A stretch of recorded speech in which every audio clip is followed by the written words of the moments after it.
প্রথমেই বলি বর্ষা চৌধুরীকে আমি খুব কাছে থেকেও দেখেছি। উনি মানে মানে আমি যতদিন দেখেছি ভালো লেগেছে এবং লাস্ট 31-এ ইয়াতে প্রোগ্রামে আসছিল শেরাটনে।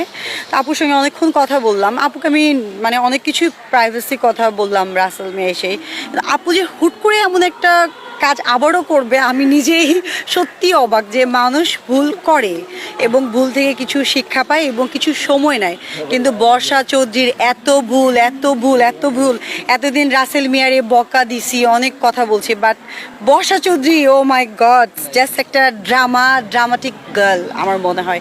এত ড্রামা এবং তার এত প্রুফ এত প্রমাণ, এগুলো দেখে আমি নিজে সত্যি, আমি যে একটা মেয়ে আমি সারা জীবন ওনাকে সাপোর্ট করে গিয়েছিলাম, কারণ উনি অ্যাসিডযুক্ত একটা তারপর ওনার হাজব্যান্ড মারা গিয়েছে, তারপরে উনি একজনকে ভালোবেসে বিয়ে করেছে, সে নাকি ফ্রড করেছে, তার প্রতি একটা সিম্প্যাথি কাজ করতো। বাট এখন যেই বিভিন্ন উনি সেবুদার সঙ্গেও কিছুদিন কথা বলছে, সেবুদার ভিডিও ভাইরাল হচ্ছে, আকাশ নিবিড়ের সঙ্গে বিয়ে করেছে, তার বাসায় হেল্প নিয়েছে, এবং বিভিন্ন জন সানি ভাইয়ের সঙ্গে এবং অনেকের সঙ্গে। একটা মেয়ে ঠিক আছে, তার 100টা ফ্রেন্ড 200টা ফ্রেন্ড ঠিক আছে, পুরা বেডে চলে যায়, বিয়ে করে ফেলে, আবার বলে আমি বিয়ে করিনি, মানে পুরাই অদ্ভুত। এবং মামুনকে ধরে এবার সে দুবাই যাওয়ার প্ল্যানিং করছে, মানে বাংলাদেশে। তার তো বাংলাদেশে এখন থাকার কোনো নাই, স্পেস নাই না।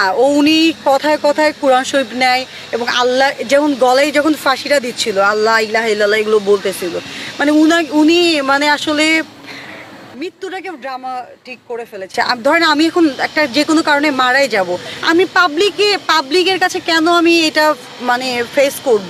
এটা তো সম্পূর্ণ একটা প্রাইভেসি ব্যাপার। সে যদি সত্যি অনুতপ্ত হয় এবং যারা ওর লাইফে এরকম একটা প্রবলেম করেছে ওনার ভাষ্য মতে, বর্ষাপুর ভাষ্য মতে, তাহলে আমি তো নীরবে আমি চলে যাব, মানে আমি নীরবেই মারা যাব। এইভাবে একটা দড়ি যেই অন্যটা দিয়েছে, যে ফ্যানটা দিয়েছে ভাইয়া, ওইটাতে কি ওনার মরার মতনই আপনি বলেন? জাস্ট একটা আমার কাছে আল্লাহ মাফ করুক, জাস্ট ড্রামা আমার মনে হয়েছে। মৃত্যু নিয়ে উনি ড্রামা করেছে। এখন আমাদের বিভিন্ন গ্রুপ আছে, মহিলা গ্রুপ, যেখান থেকে ওনাকে প্রমোটিংয়ের জন্য আমরা মেলার জন্য ওনাকে রাখতাম। এখন ওনার যে আমরা ফেসটা দেখেছি, এখন ওনার প্রতি আসলে আমরা সত্যি ফেড আপ। আমি চাচ্ছি উনি মানে আমি মন থেকে চাচ্ছি উনি নেটওয়ার্কের বাইরে চলে যাক। ওনাকে আর আমরা চাচ্ছি না, সত্যি কথায় যাচ্ছি না, কারণ একটা মেয়ের মাঝখানে এত problem, O my god, too much. তো যাই হোক, আমি বর্ষা চৌধুরী উপলক্ষে একটাই কথা বলবো, আপু প্লিজ, মানে ড্রামা অনেক করেছেন, এখন ড্রামা অফ করে দেন। আর যদি বাঁচতে চান সুন্দরভাবে বাঁচেন, এবং আপনি মিডিয়াতে আপনাকে আর চাচ্ছি না, আপনি চলে যান, অনলাইন থেকে মিডিয়া থেকে চলে যান। আপনার মৃত্যুও দেখতে চাই না, আপনার ভালো কাজও দেখতে চাই না। যদি ভালো হয়ে ফিরে আসতে পারেন আমাদের মাঝখানে, তাহলে আপনি ভালো কাজ কর্ম দিয়ে আবার ফিরে আসেন, কারণ মোস্ট ওয়েলকাম করবো।